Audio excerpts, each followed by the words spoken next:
Kannur വളക്കയിൽ school bus അപകടത്തിന് കാരണം ഡ്രൈവറുടെ അനാസ്ഥയെന്ന് മോട്ടോർ വാഹന വകുപ്പിന്റെ പ്രാഥമിക പരിശോധനയിൽ കണ്ടെത്തൽ. ബസിന്റെ ബ്രേക്ക് നഷ്ടപ്പെട്ടതിന്റെ തെളിവുകൾ വാഹന പരിശോധനയിൽ കണ്ടെത്താനായില്ല. ഡ്രൈവർ അപകടത്തിന് തൊട്ടുമുൻപ് മൊബൈൽ ഫോൺ ഉപയോഗിച്ചിരുന്നതായും സംശയമുണ്ട്.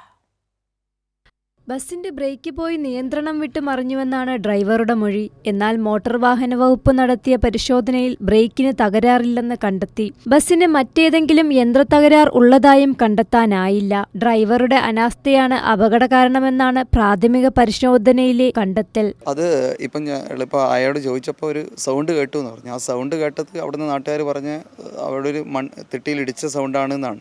ചിലപ്പോൾ കൺട്രോൾ പോയിട്ടാവാം എന്ന് തോന്നുന്നു. അവിടുന്ന് മുതലാണ് മാർക്കിങ് കാണുന്നത്.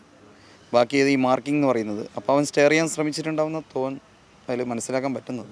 കഴിഞ്ഞ മാസം 29-ന് ബസിന്റെ ഫിറ്റ്നസ് കാലാവധി അവസാനിച്ചതായും പരിശോധനയിൽ കണ്ടെത്തി. ഡ്രൈവർ മൊബൈൽ ഫോൺ ഉപയോഗിച്ചിരുന്നതായും സംശയിക്കുന്നുണ്ട്. എൻഫോഴ്സ്മെന്റ് RTO MP റിയാസ്, ബസിന്റെ ഡ്രൈവർ, പരിക്കേറ്റ ആയ, ബസിലുണ്ടായിരുന്ന കുട്ടികൾ തുടങ്ങിയവരുടെ മൊഴി രേഖപ്പെടുത്തി. കൈരളി ന്യൂസ്, കണ്ണൂർ.